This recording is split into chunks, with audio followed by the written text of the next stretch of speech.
When peace like a river attendeth my way, when sorrows like sea billows roll, whatever my life thou hast taught me to say, it is well with my soul, it is well with my soul, it is well with my soul.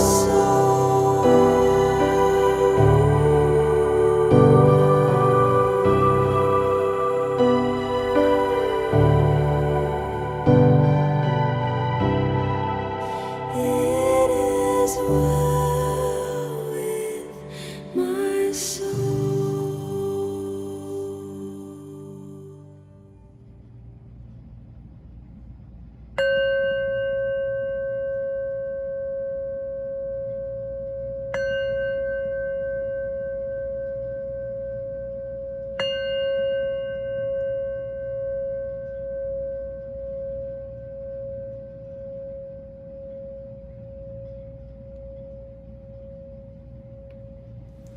The gospel for today is found in Matthew chapter 5, verses 1 through 12. When Jesus saw the crowds, he went up the mountain, and after he sat down, his disciples came to him.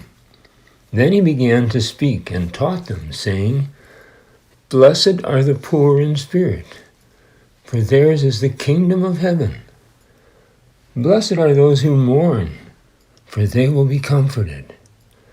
Blessed are the meek, for they will inherit the earth. Blessed are those who hunger and thirst for righteousness, for they will be filled.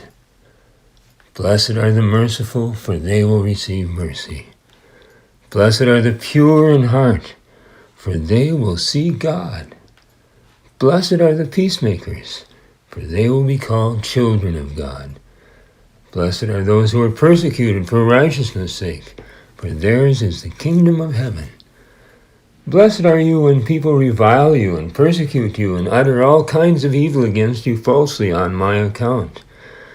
Rejoice and be glad, for your reward is great in heaven, for in the same way they persecuted the prophets who were before you."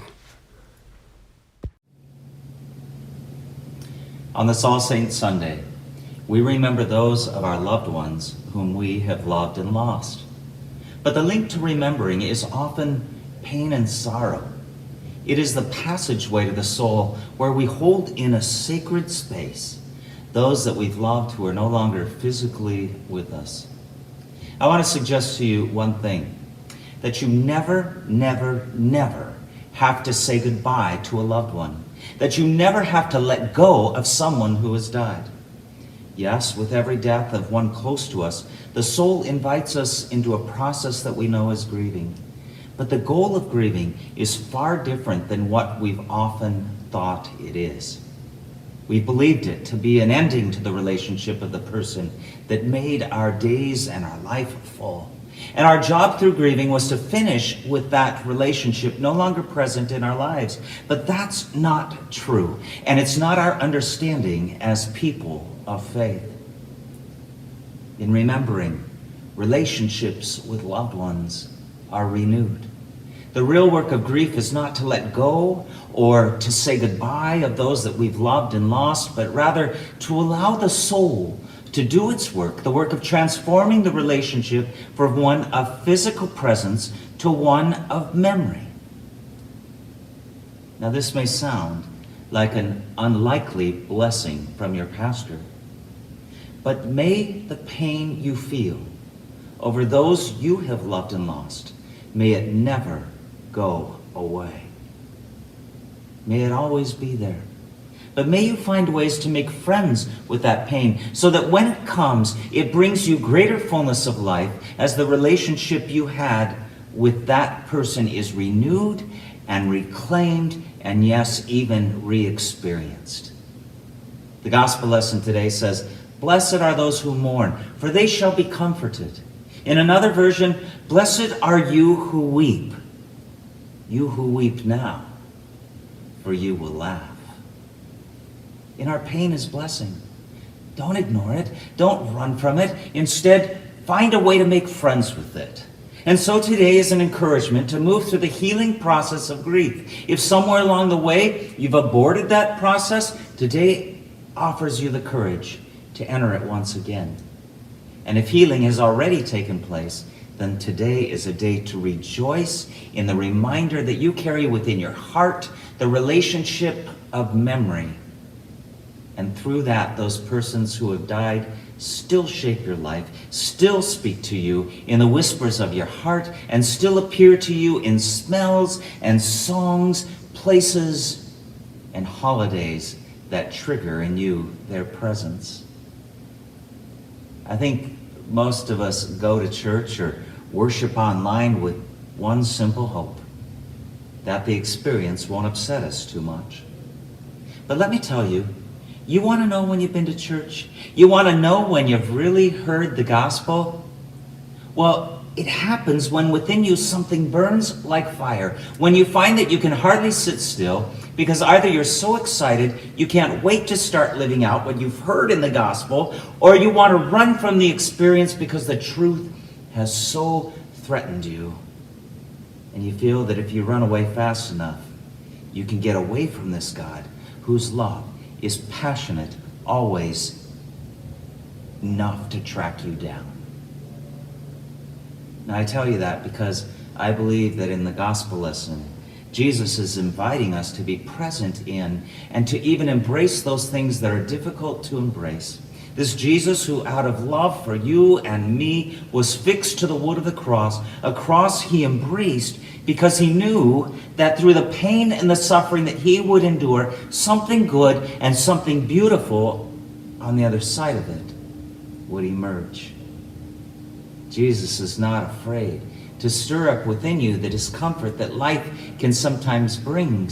And he makes no apology for calling you to the center of your pain because he is hell-bent on healing. And the only way to healing is not around the pain, not in the sidetracking of grief, nor in the sidestepping of devastating loss, by entering into the very center of it and moving through it to the other side. For there's no resurrection without crucifixion. There is no light without darkness, no joy without sorrow, no life without death. All Saints is not intended to be an emotional downer on the church's calendar. It is the very gift of hope. It invites a stark and an uncomfortable look at the truth. We also remember words from the Psalms. Those who sow in tears reap with shouts of joy, and weeping may spend the night, but joy comes in the morning. Let me finish with one last but important invitation. Not all of our memories of those we've lost are good ones. Some of us have very troubling memories of mom or dad, someone who tragically abused us perhaps, or of ways that we were wounded by those who shaped us. The death of that person or those persons left us stuck in the past with no apparent way to resolve the pain. And it is a pain that continues to renew itself. Fred Buechner writes, "I am inclined to believe that God's chief purpose in giving us memory is to enable us to go back in time. We cannot undo our old mistakes or their consequences any more than we can erase old wounds that we have both suffered and inflicted. But through the power that memory gives us of thinking and feeling and imagining our way back through time, we can at long last finally finish with the past in the sense of removing its power to hurt us and other people and to stunt our growth as human beings." The sad things that happened long ago will always remain part of who we are, just as the glad and gracious things will too. But instead of being a burden of guilt, recrimination, and regret that make us constantly stumble as we go, even the saddest things can become, once we have made peace with them, a source of wisdom and strength for the journey that still lies ahead. In other words, it's through memory that we are able to reclaim much of our lives that we have long since written off, by finding that in everything that has happened to us over the years, God was offering us possibilities of new life and healing. And though we may have missed it at the time, we can still, through memory, choose and be brought to life by and healed by all these years later. The gift of remembering is perhaps God's greatest gift. And whether that gift today brings you joy as you renew the relationship with your loved one that has died, or it stirs up within you a longing for healing of wounds that have been bleeding for a very long time, it is the way. Mourning, grieving is the way, and the path to wholeness and a deep experience of a life that is rich in meaning and full of beauty. Blessed are those who mourn, for they will be comforted. Blessed are those who weep and whose eyes fill with tears, for they will laugh. Amen.